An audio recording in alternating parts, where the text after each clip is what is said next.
On this episode of the Everett Lee Show, we're heading across the galaxy.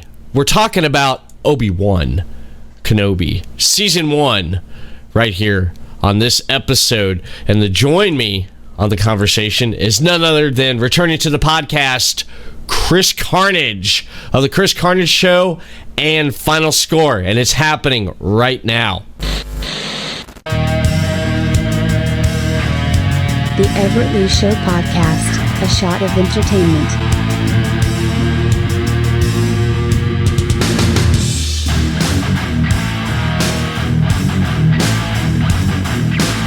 Chris Carnage, welcome back, brother.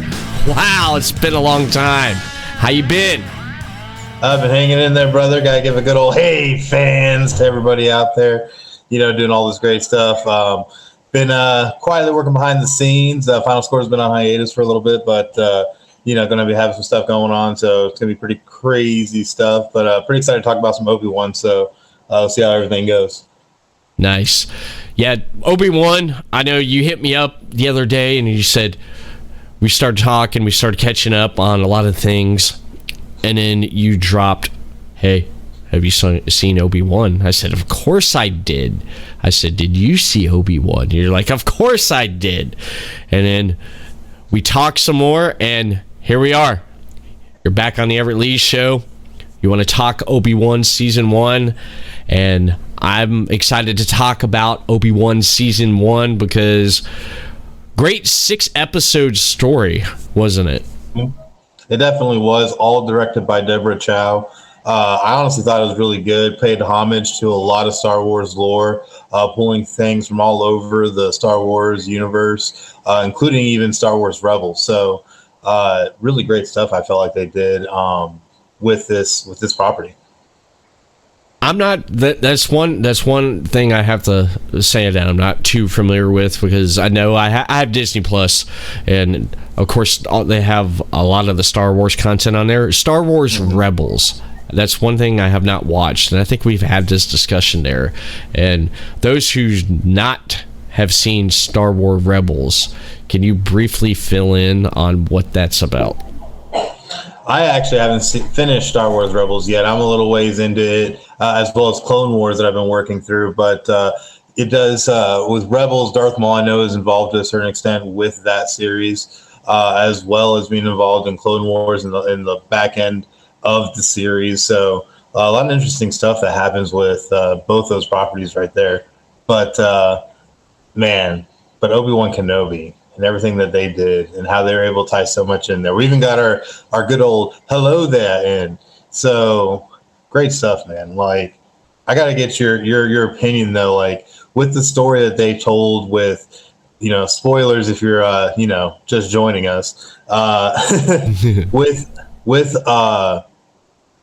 Leia and Luke and how they're able to tie all that in together, being able to save Leia and be able to battle these Inquisitors. A lot of interesting story elements and aspects of the Star Wars universe that hasn't been fully addressed yet. We had our first ever Sith on Sith live action battle in this series, which I think was huge, between Reva and Darth Vader. A lot of great stuff, man, that really happened in the series. Mm-hmm.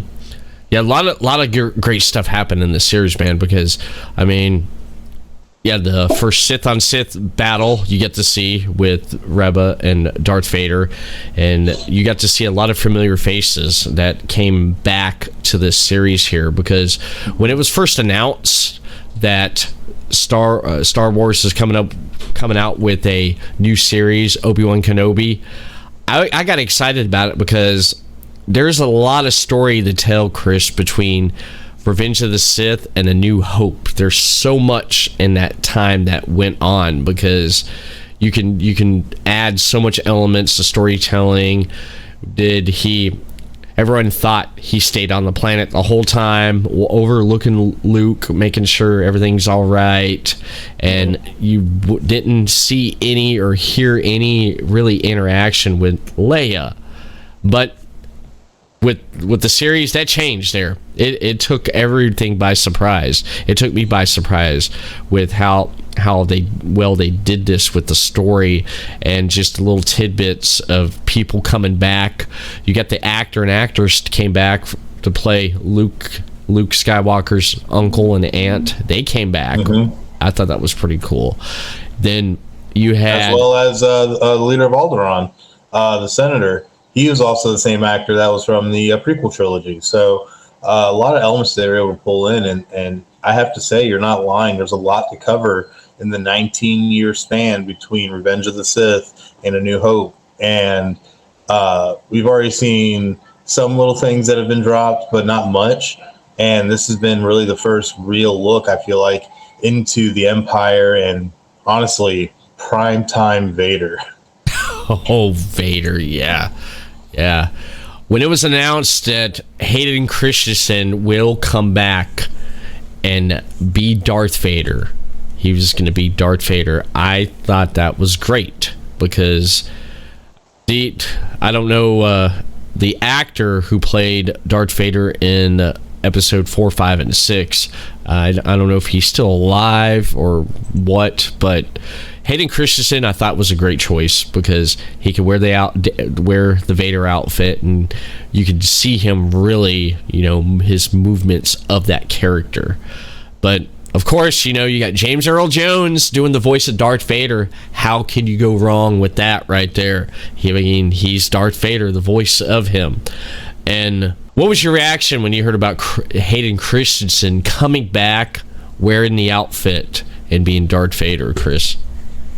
Honestly, when you look at Darth Vader and what Hayden Christensen brought to the character of Anakin Skywalker, a lot of people kind of hated on him in the prequel trilogy, but I feel like given all the time that have passed, to really see him come back and truly kind of flourish in the role, especially when you got, I believe it was episode 3 or episode 4 of Obi-Wan Kenobi, when they're having the lightsaber duel between him and Obi-Wan on Coruscant at the Jedi Temple, which I thought was a great scene, a great way to really first show Hayden Christensen. I believe it was episode 3. And also the lead up to the first Obi-Wan Darth Vader battle, which obviously, Darth Vader was whooping that ass. So, but it was great, I think, seeing Hayden Christensen come back into the role and really put his stamp on it. And I think fans really received that well. They did. I was surprised. Fans were like, wow, this is great. He's doing a great job. Anakin is the closest we're going to get to Anakin, now that's alive, the actor that's alive, that played that character.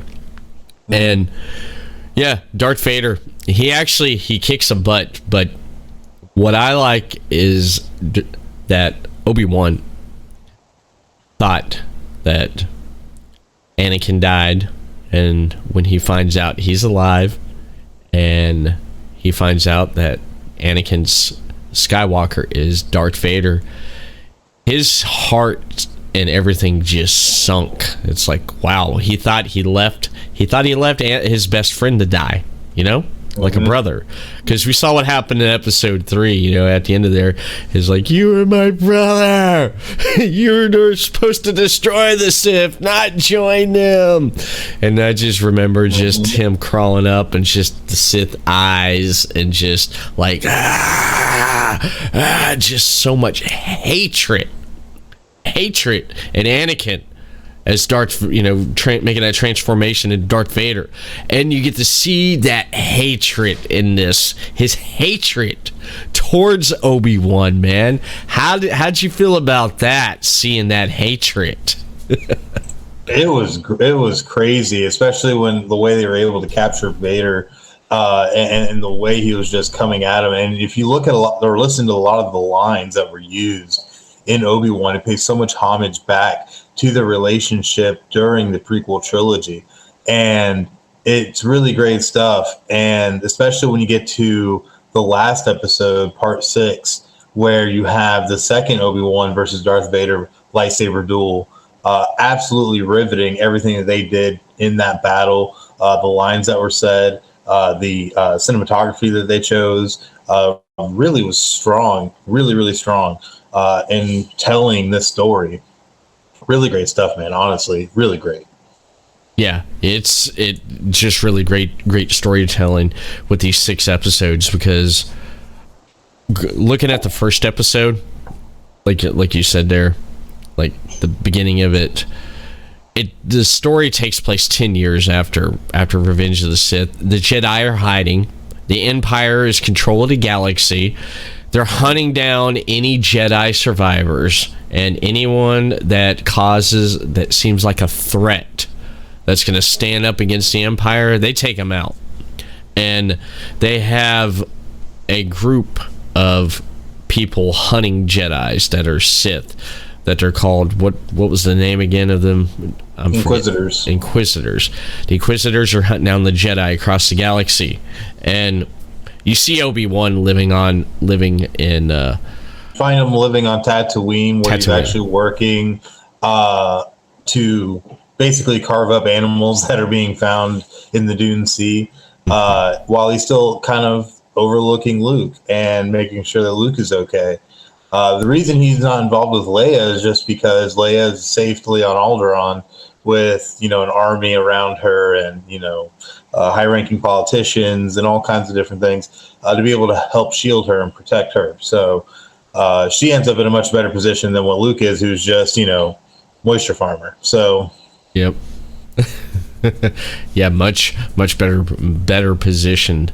But you see Luke you see briefly him as a little boy, because there's not too much of the story with him and Leia as kids, which we get to see. We get to see a lot more of there. But yeah, Luke, he's on the farm. He's living with his aunt and uncle. You get to see Leia. You get to see how she's living life. And yeah, she has it a little bit better than Luke. But this is all to protect him from making sure like the Empire don't know about them. And everything's going good. And then the Inquisitors come and they're looking for Jedi. One Jedi comes for Obi-Wan for help. And he's like, I'm not Obi-Wan, I'm Ben. Obi-Wan's gone. And that Jedi ends up getting killed, and then all of a sudden Leia gets kidnapped by none other than Flea from the Red Hot Chili Peppers. I was like, wow. I was like, it's been a while since I've seen Flea in a movie, man. And I was happy to see just Flea. So he kidnaps Leia. And this is all a plot and a way for Reba to draw out Obi-Wan, because she knows Obi-Wan's around on Tatooine, but not exactly where. And this way, this will draw him out to go save Leia. And when Jimmy Smits, like you said, he reprised his role as the senator from the prequels. He reached out to Obi-Wan for help. It's like, yeah, he's going to go help. He's like, go find someone else. Yeah, he's like, I haven't been a Jedi in 10 years. What do you want? Wow. What was your reaction for that, man, when he's like, this ain't the same Obi-Wan I remember from the prequels, It was kind of saddening to see Obi-Wan in a vulnerable state, but it was like, it was painful, man. I felt like Peter Griffin on Family Guy, just sitting there holding my knee, going,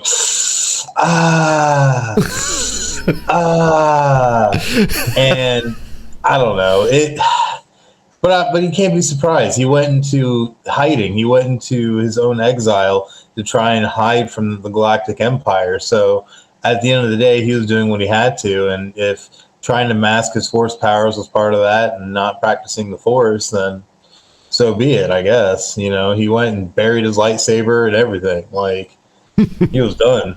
Yeah, he was done, man. He was.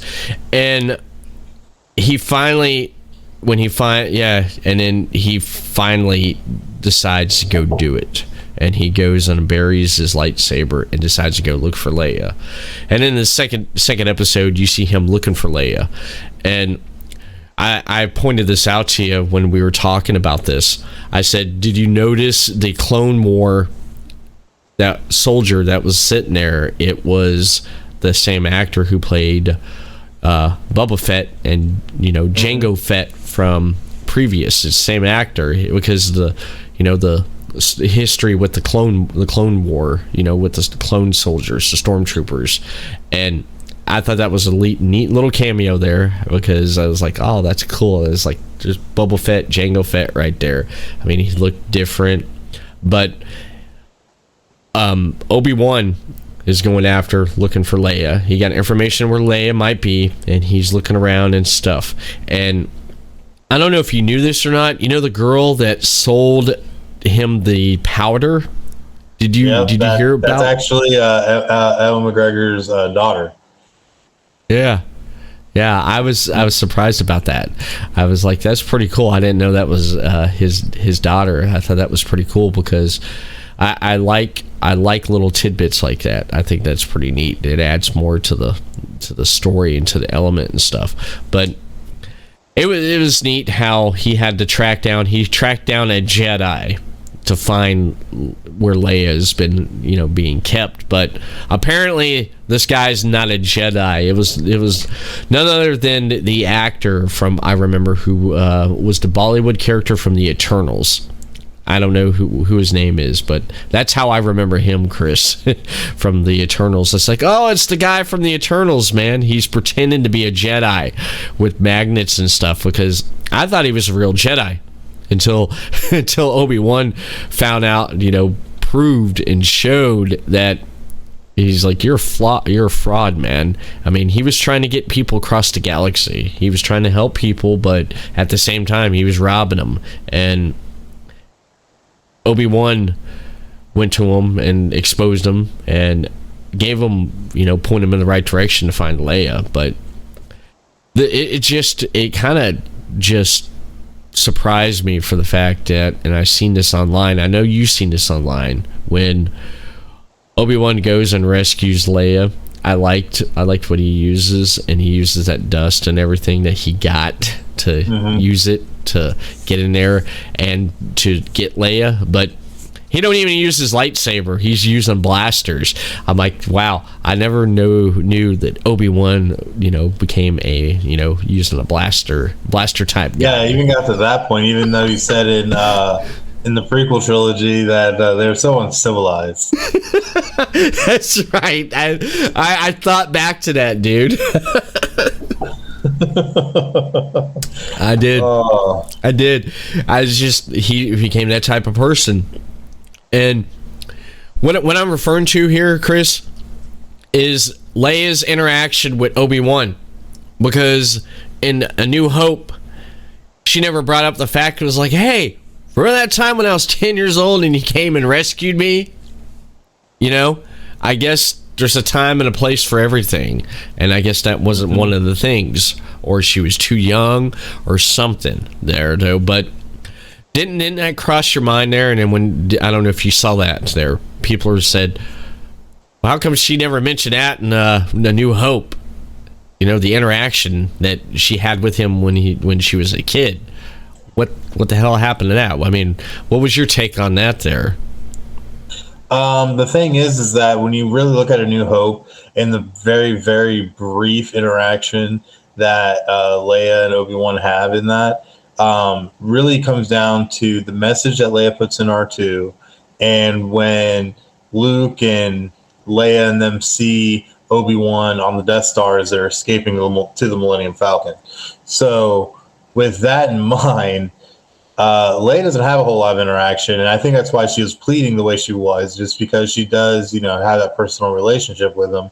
It had just been, a good 9-10 years since seeing him. So I think that, it's something that can be explained just because they didn't really interact that much in A New Hope. Mm-hmm.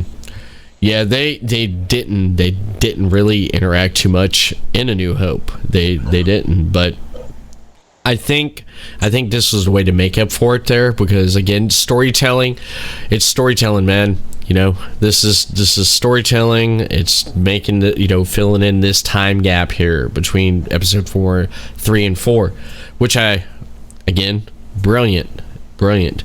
But I like how she had, as a child, you know, I have kids, you got kids, 20 questions at saying all this stuff, man.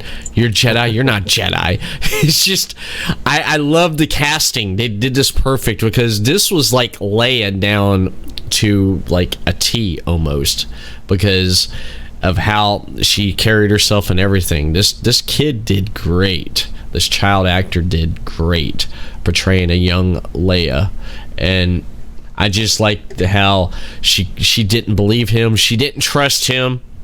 And when it came time for him to, you know, where he had to stick his neck out and save her, she believed that he was a Jedi, because especially when she fell off the building there and he had to use his powers, man. He had to save her. But I do like the fact that the Inquisitors, Reba, she was like tracking Obi-Wan, and near the end of this episode, she does track down Obi-Wan in that hangar, but she drops a bomb on him, man.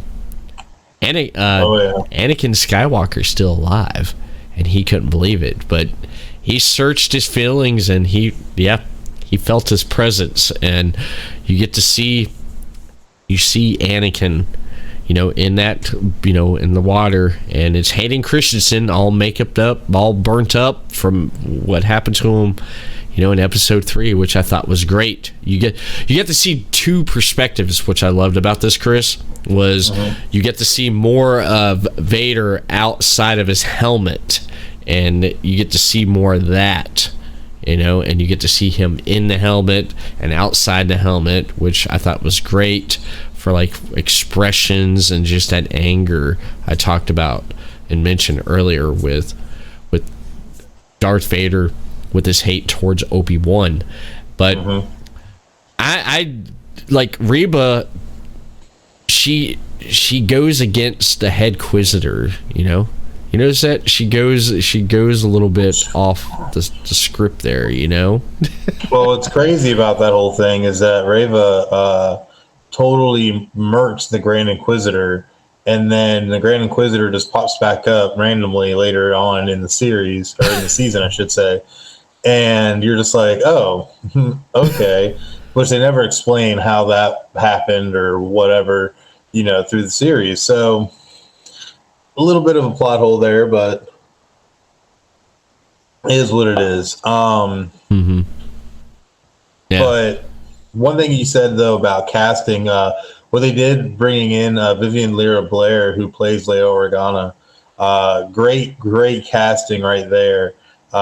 Great child actress, was also in what was it, Bird Box, and real great actress. I think has a promising future, but was able to really portray what Leia was, I think, very well. Very strong role that she had to step into. So I think with her going in there and doing that was really great stuff.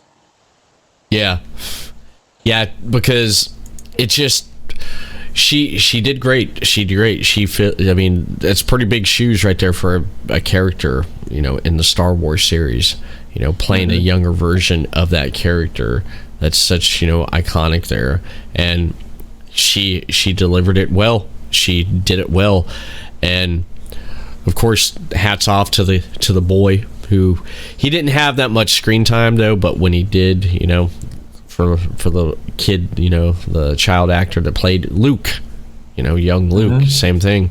They did great. They definitely did great, and yeah, I just like the relationship between like the Inquisitor Reva and the Grand Inquisitor, and then she takes kind of over after she takes him out, you know, and he's gone there for a while.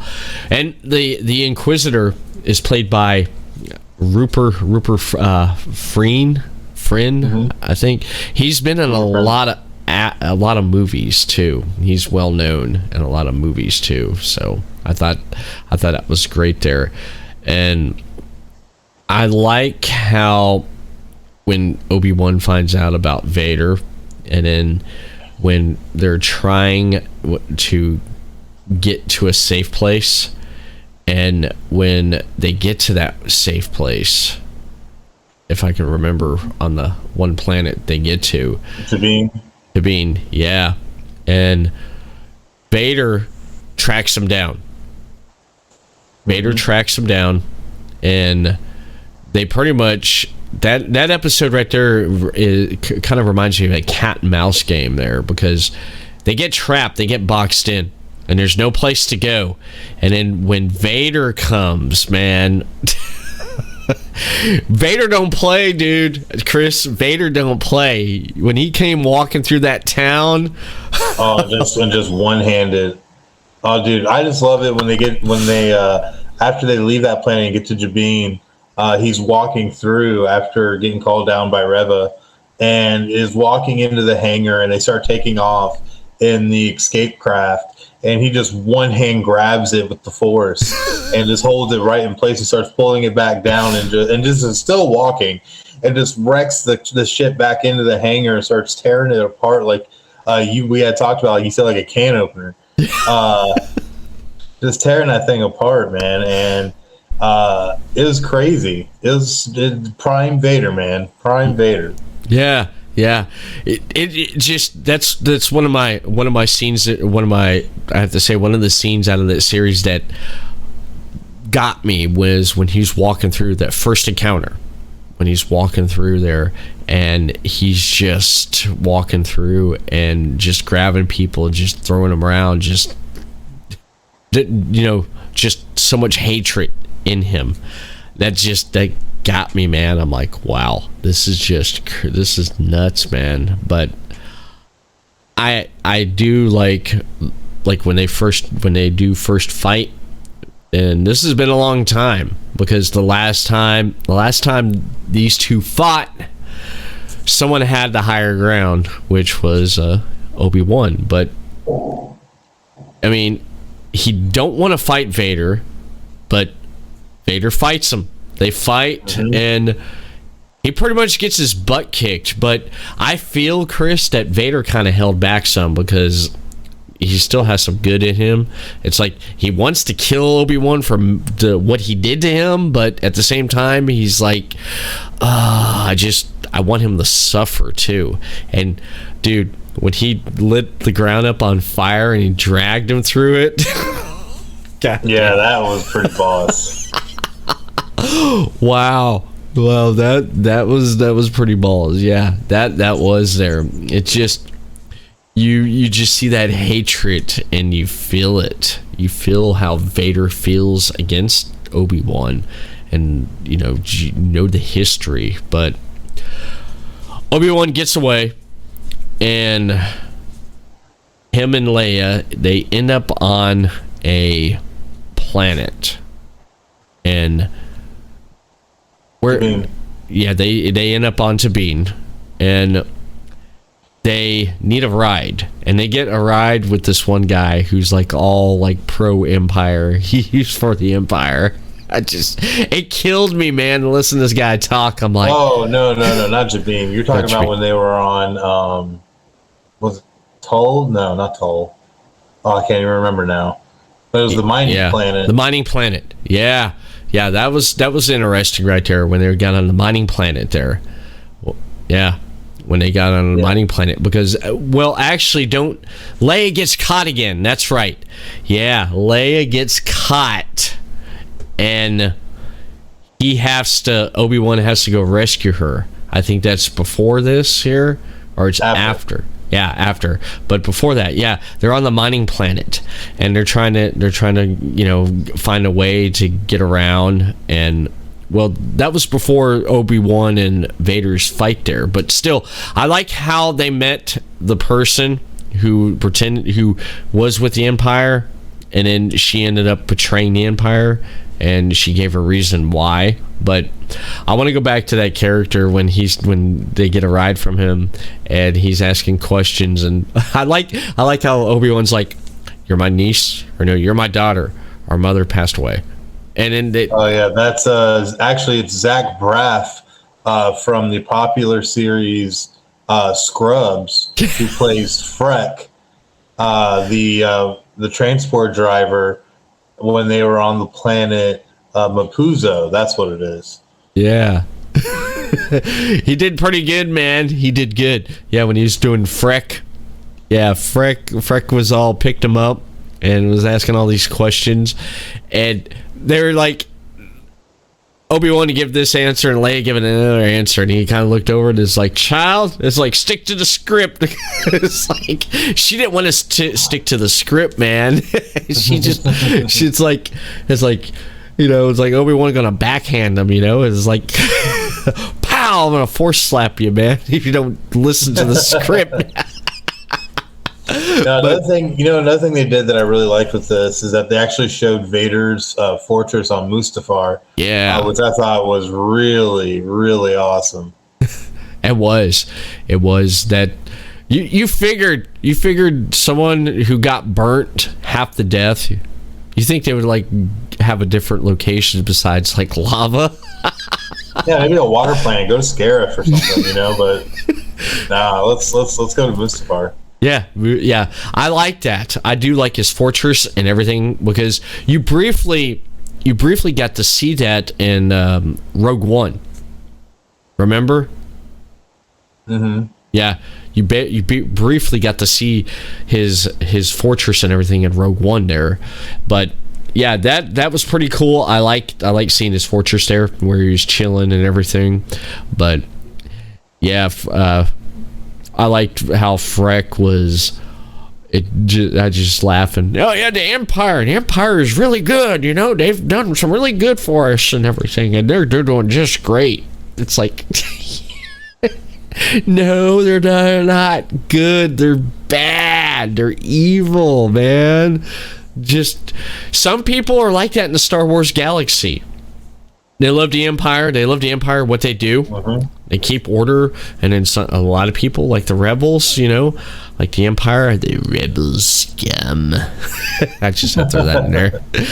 They don't like the Empire, but he was one of the ones that you got to see who liked the Empire. He freaked out, and that's when they met the spy, who was part of the Empire, and I liked how she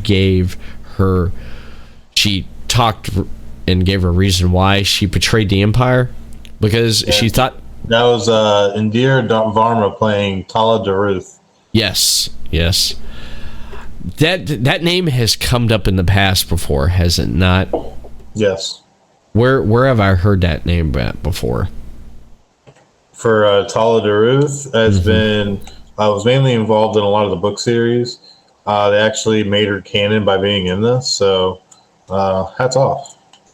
But played by Indira Varma, great actress. You've seen in a lot of different roles, including in Rome, Game of Thrones, and a couple different things. So, I thought it was great casting. And touch on more casting, because there's a lot of people don't realize they're in this. Like, obviously, we had Zach Braff, but also Shay Jackson Jr., who plays Callan Roken, who's a leader in the Path Network on Jabin, is actually the oldest son of Ice Cube. Really? Played as his father in the biopic Straight Outta Compton. No way. That's where I thought he looked familiar at, man. Wow. That's amazing. And like you said, Game of Thrones, there's quite a bit of actors and actresses that's on here that was on Game of Thrones. And I remember what's her name again? She I remember her from Game of Thrones, man. I remember when I think it was season 4, I think it was, or 5 or 6. Yeah, she was the wife of the of Pedro Pascal's character. Yeah. in Game of Thrones, That's forever. who was the Prince of Dorne. So, yeah, pretty crazy, man. Yeah, I love this. I love like seeing all these Game of Thrones people and all the casting and stuff. But that's amazing, man. That is. But another casting decision they made: the fifth brother, who's an Inquisitor who rivals Reva, and is trying to become Grand Inquisitor himself, is actually Sung Ho Kang, better known as Han in the Fast and Furious franchise. A lot of people don't realize that's actually him. I thought he looked a little bit familiar, man. I just said, wow, dude, dude, you're dropping some great stuff, man, on me. I love it. I love it. You know, Chris Carnage comes prepared. Yeah, he does. Yes, he does. That's right, fans. I love it. I definitely love it. But yeah, she helps out. She helps out Obi-Wan. Leia gets caught by Reva, and she gets taken to, what is that planet they were at? With all, it was just, this is kind of different from what we've seen from the Clone Wars, where it was all water and you had one base in the middle of the water. What the heck was that planet? Because it was different, man. It was so different.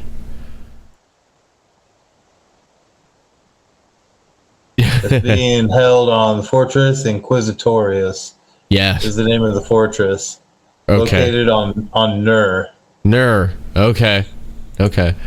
I thought that was pretty neat there, and yeah, she's like interrogating a 10-year-old. Reva's interrogating this 10-year-old, and I love how Leia was just not, you know, like she says. This is my favorite part. Was Reva said, all I just want to do is just help them, Leia.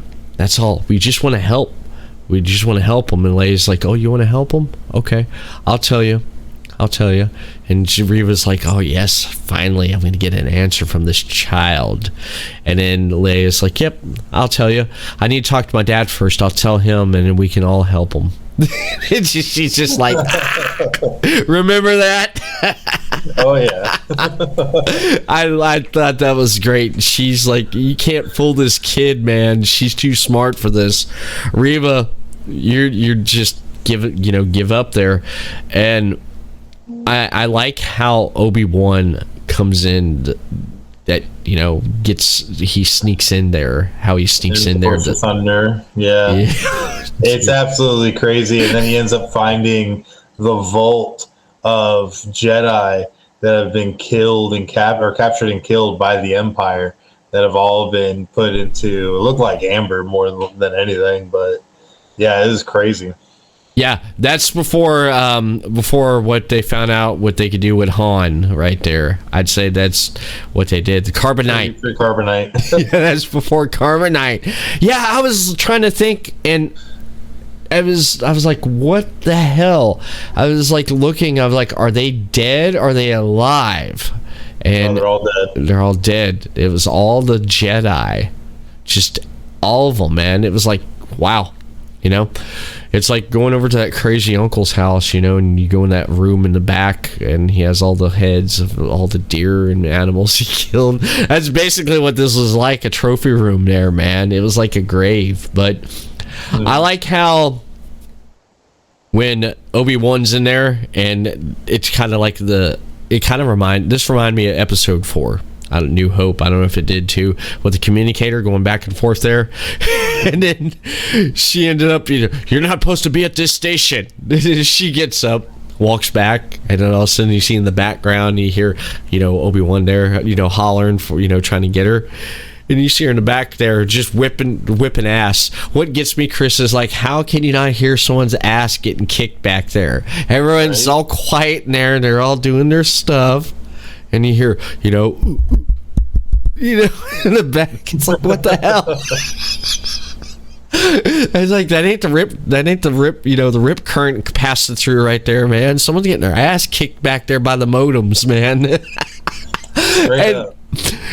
Laying right there, no one walked by and noticed, like, oh, there's a body right here, you know? Just no one cares. No one cares. But, you know, I just noticed that, but I'm like, I'll just go with it, dude. This is Star Wars, man. You know what else I thought was kind of crazy is the lengths that the Inquisitors were going to, especially when it was, I think it was part 1 or part 2. I believe it was part 1, where the third sister, Reva, was threatening all the villagers and whatnot in Tatooine about trying to find Obi-Wan. And you had, oh my gosh, well, I can't remember his name right now. Owen, yeah. You had Owen there. And Reva almost starts threatening to kill him. And it's like, it's crazy the lengths the Galactic Empire would go to. Yeah. It was crazy how the lengths, you know, the Empire would go to, because they were trying just every way they can to get a Jedi and just get the Jedi, especially Obi-Wan. Obi-Wan was like at the top of the list for that stuff, man.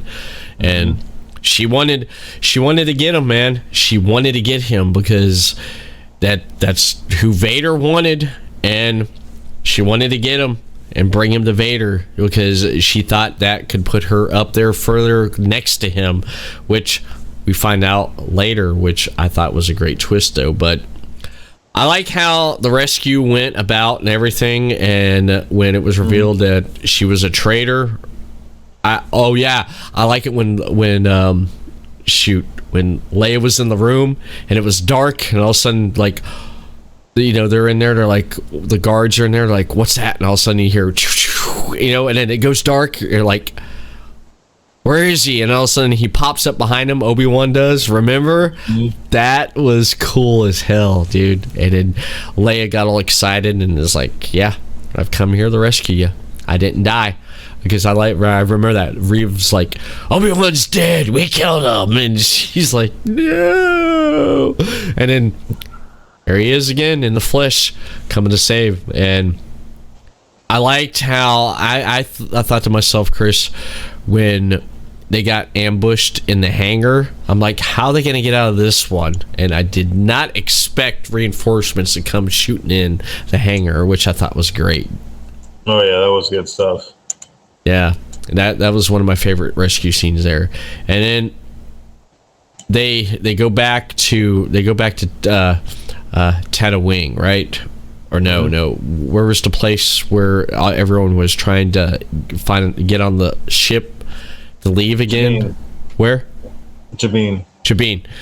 Yeah, everything, they're at Jabin now, and then they're about to leave, and then the hatch doesn't open because Leia's droid got a tracker put on it, and basically gets up in the controls and cuts the controls there, and they're pretty much stuck there. The Empire shows up and corners them in there, which is great because it's like, what are you gonna do now?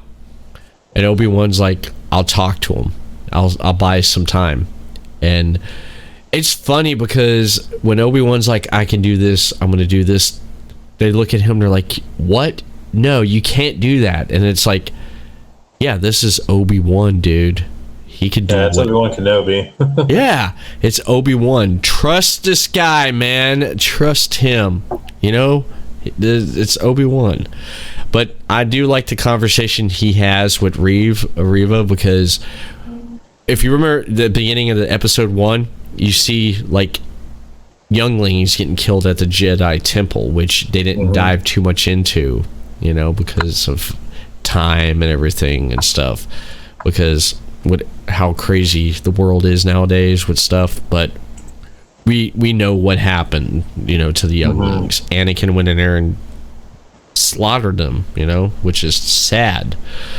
But you get to see a little bit more of that. And Reva was one of the younglings that life was spared, and she turned to the dark side. The conversation Obi-Wan has with her and says, you're hunting him, Vader, which he was referring to. That right there, when me and my wife was watching that, she looks at me and she's like, oh. I was like, no way. I never thought of that. Obi-Wan brought something out. And it made her angry, man. It's like, shut up. And it's like, you got your own agenda, man. You got your own agenda. That's what gave way to our first Sith on Sith live action battle, man. And I thought it was pretty crazy, once that was revealed, just because inevitably you knew it was going to lead into that. And it did. And the battle was Vader just toying with Reva. And it was absolutely amazing, though, to see first red on red battle, man. Mm-hmm. So epic. It was. But the way they presented that there, because so far up in the series at this point, I felt Rev at one point could probably turn good, but I didn't know how it was going to happen, because I said to myself, Chris, I said, this character could turn good, or she can end up dying. That's one of the things. She can end up probably turning good, dying a hero at the last minute, because it's happened before in Star Wars. I mean, look what happened later on with Vader. He becomes Anakin briefly, and he saves his son, and then he dies. I thought something like this was going to happen with Rev, but man, yeah, that's when, of course, like you said, the Grand Inquisitor just shows back up again. It's like, all right, where the heck did you come from? And I'm sure they're going to explain it in season 2. I'm sure they're going to address that, because everyone's like, oh yeah, where the hell did this guy? Do we thought Rev back out of nowhere? Yeah, he just come. Nah, he's just cloned, man. We got a whole bunch of them, waiting there. Just we just suit up, ship right out there. Get out there, man. Good luck. Don't come back, not unless you bring a Jedi with you. Right? But yeah, that was pretty epic. Then that's the same part where right before the red on red lightsaber fight is where Vader just reached into the sky and just rips open the ship like a can opener, man. I said this to you when we were talking about that before. I said that just shows how much hate and anger he has for Obi-Wan, man. Just, he don't care. He don't care. He wants to kill the guy. And it shows how much strength he had at that point, too, because Vader, like we said, this is prime time Vader. Like, he is so strong in the Force at this point that it is just ridiculous, which I think shows again itself when they're having their final battle in part 6, where you see a lot of use of the Force by Vader battling Obi-Wan Kenobi and everything that he endured in that battle. Of course, Obi-Wan gets the upper hand by taking out the little breathing box, but hey, gotta do what you gotta do. Yeah, you're right about that there, man. That right there, that last episode there, it was pretty damn good, because Obi-Wan gets everyone out of there, and they're on that ship. They're outrunning the Empire. Obi-Wan decides to go and separate himself from the pack so he can lure Vader away, and that's what happened. And I liked how when people question Lord Vader, and you don't question Lord Vader, I thought he was gonna I wish, Chris, we would at least seen him just choke someone, just sit there when they're in the pursuit of the ship. I was hoping to see when they're but Lord Vader, we need to stay on the rebels and stuff. I just wanted to I just wanted to see him, because remember in the originals when you question Lord Vader, I was wanting to see that, and just him turn around, snap around there, and it's follow Obi-Wan, it's just, I wanted to see something like that, but it still turned out great. Yeah. Oh yeah, it still did. It definitely did. Overall, what they did with this series, I think, was really great. So many actors who reprised roles are brought in roles that we saw that were involved more in the book series and stuff of that nature. Really great stuff, man. I'm really happy with what they did with this. And overall, though, what kind of grade do you give this? Obi-Wan Kenobi. All in all, I would have to shoot, like, if you give it an A, B, C, D, F rating, I'm gonna have to give it an A, because I loved the story. I loved the elements they pulled in to tell this story here. I love the interaction that Vader and Obi-Wan had, the callbacks to a lot of stuff that was previous, from the prequels to the originals to A New Hope to just returning cast, new characters, and just how this turned out. This turned out really great. And what really was the icing on the cake for me was at the end when we got to see Obi-Wan's former master show up finally after him calling out through the whole series, Mr. Liam Neeson, Qui-Gon, who lost his who was killed by Darth Maul and the Phantom Menace. And when he showed back up, I was like crapping myself there. I was having a fanboy moment. It's like, Qui-Gon, because I loved. My favorite thing about episode 1 of Phantom Menace, Chris, was Liam Neeson as Qui-Gon. He did great. You know, he trained. Yeah, he was a great Qui-Gon. Yeah, he was great, and him coming back for this, you know, and him seeing the interaction with a much older Obi-Wan, I thought that was great, man. I loved it. I was like, this is great. But yeah, I'm looking forward to seeing what they do next with season 2. And I do want to throw this out here. Reva, she's been in a lot of stuff. She was in Captain Marvel. She was Cara Danvers' best friend. No, you're thinking Lashana Lynch. No, that's her. No, yeah. It's played by Moses Ingram, is who plays Reva. Yeah, she was in Captain Marvel. No, it's Lashana Lynch. Are you sure? Positive. Oh man. Okay. I looked it up to make sure. Yeah, did you? Because she wasn't in Doctor Strange, was she? Moses? No. Lashana Lynch was. Oh, okay. All right. They look the same, but different actresses. Mm-hmm. Okay. All right. Yeah, there I am. I was about to go into the spew about, you know, it's like, I love how the MCU and the Star Wars. Okay.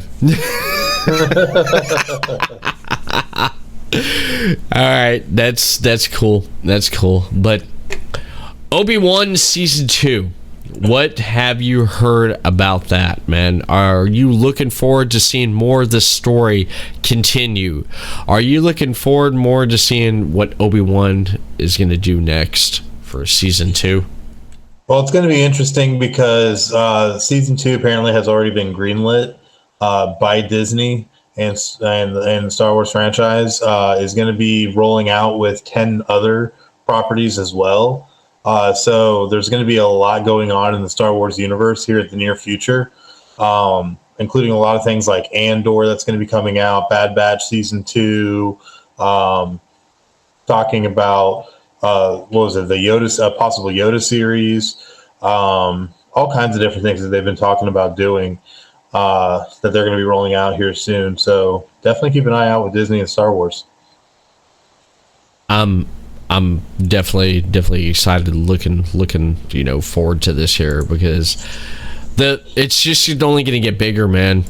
It is, with having series like this, and they talked about having a series like this for years ago. Do you remember when they first talked about it? I don't know I read it online somewhere, and there was possible talks about it years ago. They said, let's do an Obi-Wan. It'd be cool to do an Obi-Wan series or Obi-Wan movie. I don't know if you remember anything about that.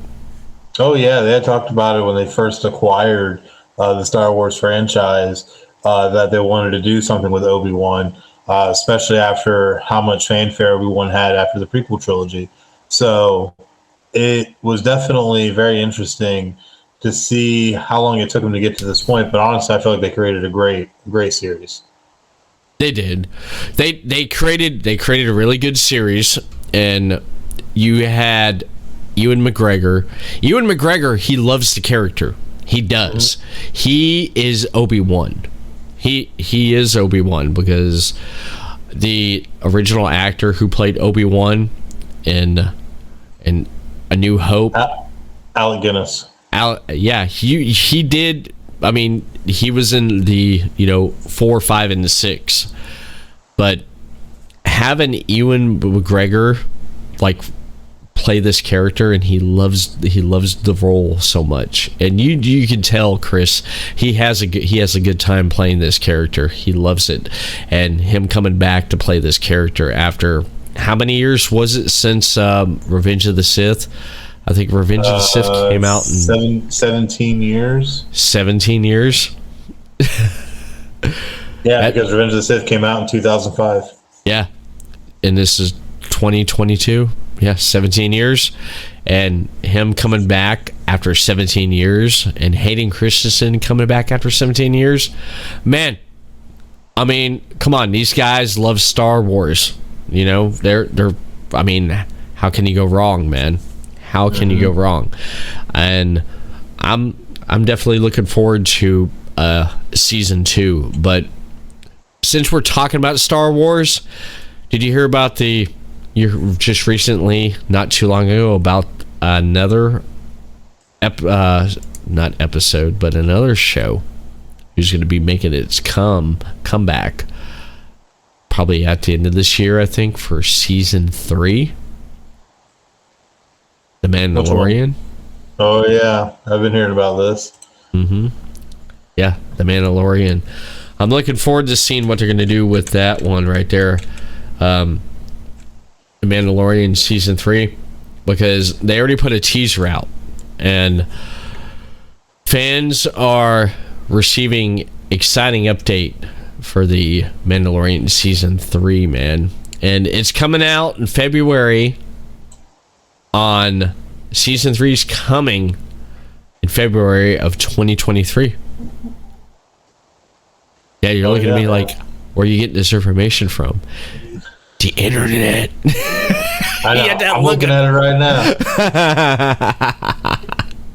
I'm excited about the Mandalorian because didn't we do a podcast talking about the Mandalorian? I think so. Yeah, we did. We did talk about the Mandalorian, but we're gonna have to talk about that there when that happens there. I think we never did, because we never really did talk about the Book of Fett. I never did get your take on that, man. Man, Since I got you right here, Book of Fett, what'd you think about it? I want to hear your take. The book of Boba Fett, I thought was really, really good.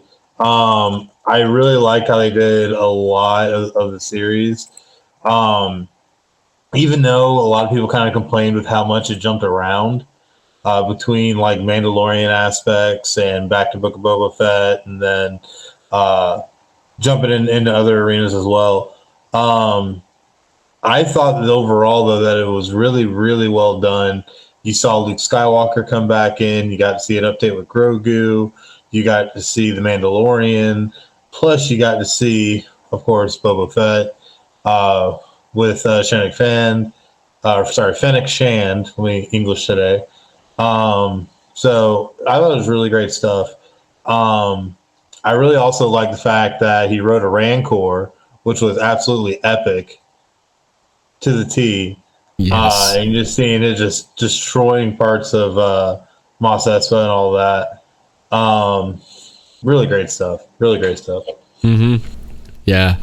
I enjoyed it. I liked how they mixed the Mandalorian in. There was memes going around and saying, yeah, the Mandalorian, he had to come in and he had to save Boba Fett because the show was sinking, which I didn't think it was, because they used, this is how I look at it, Chris. They used the Mandalorian or the Book of Fett to help set up and launch season 3 of The Mandalorian, because it was like, okay, at how The Mandalorian ended, you're like, okay, where are they going to go? How is this going to go? And it was a great catapult for that. And if they come out with the season 2 of Book of Fett, I'd love to see it. I definitely would love to see it, because I love that character. And I love how he came back like he did in the book. He destroyed the beast and he came out of the pit, man. It was freaking brilliant. Storytelling, it don't get no better than that. That's what I love about Star Wars. Obi-Wan Kenobi, like we talked about here tonight on this episode. The storytelling is great. It keeps us hooked in. We want to see what's going to happen next. Season 2 of Obi-Wan, I want to see what happened to Reva. What the hell happened to her? She disappeared, after that big battle there, and she couldn't kill Luke after she hunted him down. And where's she gonna go? Did Obi-Wan put her in hiding? What's gonna happen? I want to see what's gonna happen, and I want to see if they build up for another Vader Obi-Wan fight, because I don't think that's the end. They're gonna have more fights. They're gonna have more fights, man. I mean, come on, Vader. You can't throw a bunch of rocks on top of Obi-Wan. Just like, it's just like, and he walks away, and I'm like, really? That was I gotta address that, man. I was laughing. I was dying laughing because Vader's like that, and all of a sudden you see all these rocks falling all over Obi-Wan. You see Obi-Wan like like that, and then he just walks away, and I'm like, come on, man. This is Obi-Wan, and it's like you're not gonna kill him, man, Vader. Not God. like that. I know. I was just like, come on. And then when he busted out, and then when he went after him, and he busted half his mask open, and gorgeous scene. Yeah, that just, you get to hear a little bit of more of who just.